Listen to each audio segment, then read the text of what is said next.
আমাদের ইউনিভার্সিটিতে আজকে থেকে 10-11 বছর আগে, এই গল্পটা আমি অনেক জায়গায় বলি, আমার ফেসবুক অ্যাকাউন্টেও লিখেছি। 10-11 বছর আগে একটা স্টুডেন্ট আসতো, খুবই অর্ডিনারি ব্যাকগ্রাউন্ডের, বুঝতে পারছো, মানে কাপড় চোপড় দেখে বোঝা যায় একটা কাপড়ে বারবার করে আসে, খুবই ক্লান্ত চেহারা, খুবই ঘর্মাক্ত চেহারা, বেতন দিতে পারছে না ঠিক মতো, বারবার তোমার ডিফল্টার হয়ে যাচ্ছে, আর ক্লাসে আসতো দেরি করে, কিন্তু ক্লাসে খুব ভালো আনসার করতো। তা আমি তাকে জিজ্ঞেস করলাম, নাম বলছি না আমি তাকে জিজ্ঞেস করলাম একদিন ডেকে, তুমি তো খুব ভালো আনসার করো ক্লাসে, এত দেরি করো কেন?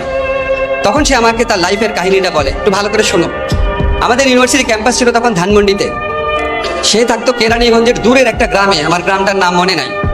সে 1 ঘন্টা হেঁটে নদীর পাড়ে আসতো, নৌকা দিয়ে ঢাকা শহরে আসতো, টেম্পুতে করে জিগাতলার দিকে আসতো, তারপর আবার হেঁটে আসতো।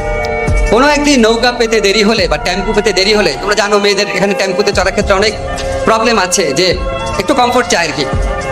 এই শুধুমাত্র যাতায়াতের জন্য তার দিনের পর দিন দেরি হতো, দিনের পর দিন, এবং ফি দিতে পারতো না, ফাইন হতো, খুব খারাপ অবস্থা হতো, এত কষ্ট করতো মেয়েটা।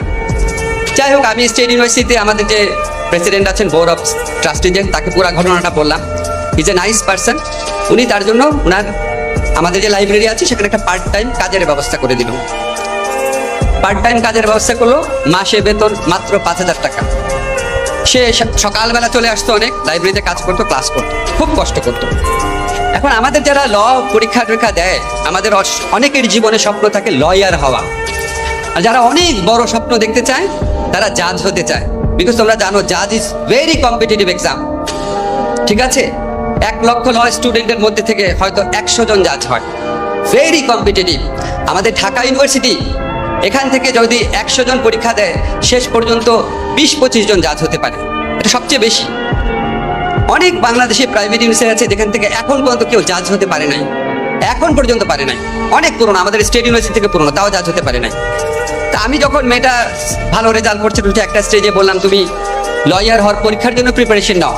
সে আমাকে দেখি কিছু বলে না। আমরা কেন প্রিপারেশন নিচ্ছ না কেন? তখন সে মাথা নিচু করে, তার চোখ পানিতে ভরে গেছে, বলে, স্যার আমি জাজ হতে চাই। আমার এত দরিদ্র ঘরের একটা মেয়ে এত কষ্ট করছে, তার জীবনে এত বড় স্বপ্ন।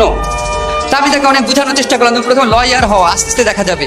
সে কথাই শুনলো না, সে পরীক্ষা দিল, প্রথমবার ফেল করলো, দ্বিতীয়বার পরীক্ষা দিল, রিটেন পাস করলো, কিন্তু ভাইভাতে ফেল করলো। থার্ড টাইম যখন আসলো, আমি বললাম, তোমার এত স্ট্রাগল জীবনে, এত কিছু, তোমার ফ্যামিলিকে দেখতে হয়, তোমার ছোট ভাই বোন আছে, কেন এত কষ্ট করতেছো? তুমি একটা ভালো ফার্মে ঢুকো, আমি তোমাকে ঢুকিয়ে দিই। সে কিছু বললো না, চলে গেল। তারপর আমি তাকে ভুলে গেলাম, কারণ তোমরা জানো যে জুডিশিয়ারি পরীক্ষা 1 বছর 1.5 বছর পর হয়। হঠাৎ একদিন আমাকে আমাদের ডিপার্টমেন্টে আজগর ভাই, উনি ফোন করেছে, মানে সিনিয়র একজন টিচার আর কি, ফোন করে দেখে উনি কথা বলতে পারছেন আনন্দের চোটে। আমরা সবাই খুব ভালোবাসতাম ওকে। সে চিৎকার করে বলছে, ও তো জাজ হয়ে গেছে। আমি তোমাদেরকে যে মেয়েটার কথা বললাম, এখন শরীয়তপুরে সে একজন ম্যাজিস্ট্রেট হিসাবে কর্মরত।